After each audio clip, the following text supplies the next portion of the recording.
I have a very vivid memory of sitting alone in my bedroom and almost saying to myself there is something very wrong with me. It was like a sudden, very vivid awareness. It was something almost intangible, but I felt it very strongly within me. It felt very much like I was living in black and white while the rest of the world was living in colour. It's strange, I've never ever felt like I belonged anywhere at school, amid friends or teachers or in the classroom or at home. I always felt once, twice removed from people.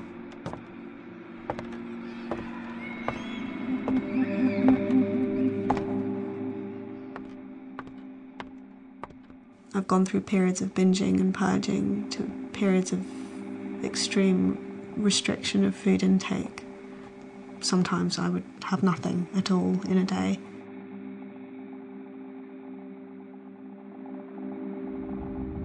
I did want to reduce myself in size, but it wasn't to fit my clothes, it wasn't to look good, it was to disappear. It was to take up less space in the world. I wanted to become invisible.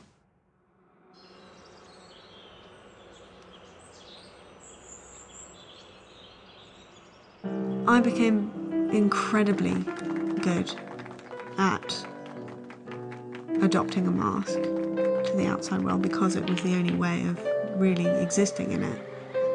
I had to present a face that was compatible with the rest of the world. I became almost a master at projecting this image of myself. If you had been in my head or in my skin, what you would have heard or seen would have been, I am terrified. I can't stand to live in my skin, and I'm so alone, and I don't know how to voice this, and yet no one can see it. When I began to resort to sleeping to cope, then it began to feel like, rather than it being my decision, the sleep began to control me, and I would literally feel drugged. Couldn't for the life of me keep my eyes open or keep my head up. Quite often very violent nightmares. Over and over, walking to the top of the stairs in our old house and throwing myself down, and the impact at the bottom never being violent enough. And so I would have to climb back up the stairs and hurl myself down again, over and over and over again, all night for years. I dreamt the same thing.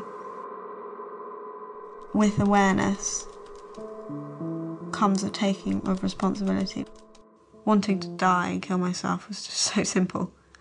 It's the not wanting, it's the deciding that actually I want to live and give this my best shot. That is so much more difficult.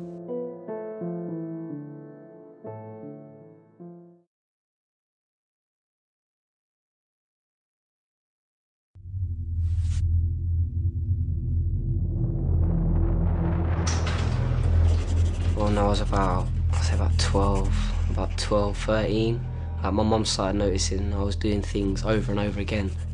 I didn't know what it was, I just thought I was a bit weird. I just thought I liked things the way I liked them. The worst thing was leaving the house, because I had to check everything before I left. I used to go upstairs, check every window in my room, check all the plugs, and then go into the next room, check all the windows and all the plugs, go into the bathroom, check the windows, the taps, and anything that could cause a hazard. And then I went into my mum's room, I'd do all the same things, and I'd be every room every morning. And then I'd leave, and I'd have to stand there for it could last about 2 hours, checking the door, just constantly going like that. I'd walk off and I'd come back. And once I actually got all the way to school, and I was sitting there on my lesson, I went, the door. And I had to go home. I had to go and tell my teacher. I said, look, I've got to go home, I've got to go home. I called my mum, I was like, Mum, I think I've left the door open. She's like, you haven't, you know you haven't. I was like, oh, but I have to check. I had to go all the way back. 8. That's all I can say. 8's the number. That's my only number I like, the only number I trust. I like even numbers, even though some numbers like at 6 even, I don't like it because it's made up of 2 3s.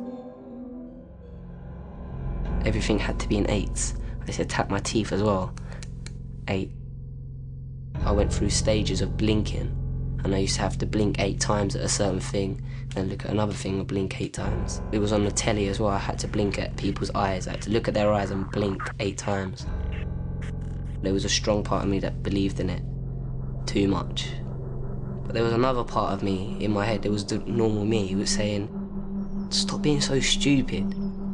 It's ridiculous, it really is so stupid. I used to argue with myself, just stop.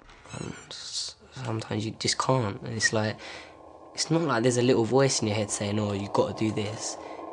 It's just like, there's someone there, mate, pushing you, and they're pushing you, and they're pushing you, and they're like, it's like someone's injecting these thoughts into your head, saying, you've got to do it again, or this'll happen, or that'll blow up, or that's gonna catch on fire. When I was younger, like through like early teens, and I used to go to bed, I used to be really scared, because even though I knew everything's shut and everything, I used to be scared that someone was still gonna get in and do harm to me or my mum. There's people out there that they don't want to admit they've got it, and they don't know they've got it, and they think they're weird. But they're not. They just need someone to help them, and they need to understand why they're like it, what's wrong with them, and try and cope with it.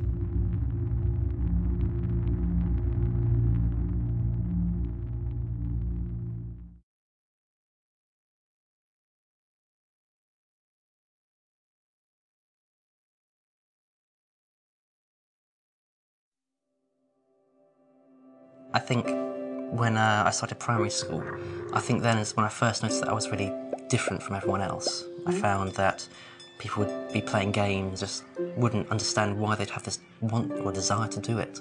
And so I'd just be walking around on the playground on those little lines in my coat just because it was more interesting to me than watching or playing these games of chase and whatever. I guess the reason why it felt very odd watching all these other people play was because of their body language and their facial expressions. To me, it didn't make sense. And so I'd spend time watching and observing and trying to figure it out. And to me, it was as obscure as hieroglyphs. The bullying always carried on and always got worse. And at year 6, I was thinking, primary school's over, secondary school, new start, new people, maybe I can do well there. Maybe it's all going to stop, it's all going to be good. But there, I very quickly realised things weren't going to be good. By the first day I was being bullied, I was often seen as just that very weird boy who is odd. I'd learnt the school rules off by heart. For instance, we had a one-way corridor, and even if my classroom was just 2 metres in, I still wouldn't let myself do that. I'd go all the way around, which would take me an extra couple of minutes, because I just thought, I cannot break this rule. What I had to do when I met someone was to build up what I like to call an equation for their personality. So I used this equation to build a mask, if you like, in which to speak through, so that I can interact with this person well. It's knowing when someone has finished talking and they want you to talk. I'd leave a huge long pause until I was sure that they wanted me to talk, which usually was until they were giving me a weird look. And only then would I start talking. I'll be hearing every single pen or pencil scribbling at different times, at different speeds, at different pressures. I'll be hearing the cars and the buses outside, noticing aeroplanes going past, trains going past. People on the street, what are they talking about? Where are they from? What can I tell from this conversation? And I'll just be having all of this input going into my head. School became a full-blown phobia, in a sense. I just could not deal with the emotional impact. I mean, I was having nightmares night after night about school and about being bullied. The sad thing is that what was happening in my nightmares was what was going on in real life. So I couldn't even have any escape in my dreams.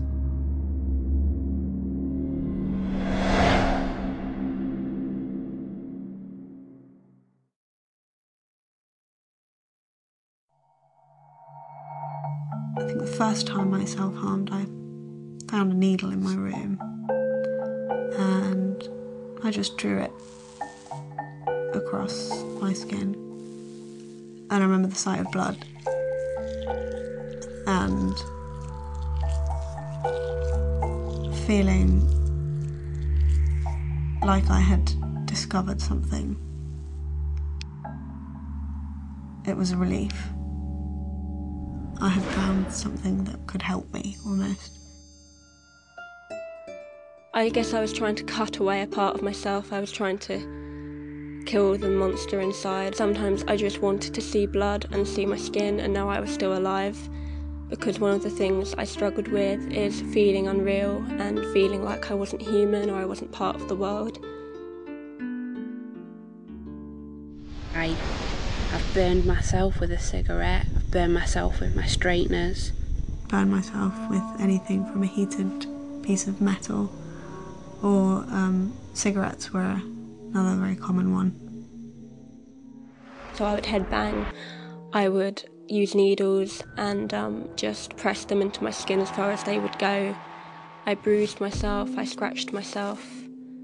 I punched the wall, I'd trap my arm in the door, I'd throw myself downstairs, and that pain, even though it hurt, I liked it because it's almost a physical pain detracted from the emotional pain, and it made me forget all about it. Literally, sometimes I will feel this desperate need to tear off my skin because I cannot stand to sit in it. And it's the most torturous feeling of being trapped in yourself because there is absolutely no escape. And yeah, sometimes self-harming gives that illusion of breaking out, almost. Every scar has a meaning, and it's like a sketchbook when I look at them, because it's so much on the same arm and they cross over so many times, and it is like they tell a story. When I self-harm, it's like you're in a scary film and you finally come to the end where something happy happens and you're okay again. People cry, I can't cry. My blood is my tears, because I can't cry. There's no way for me to show emotion that isn't self-harm, and I wish there was.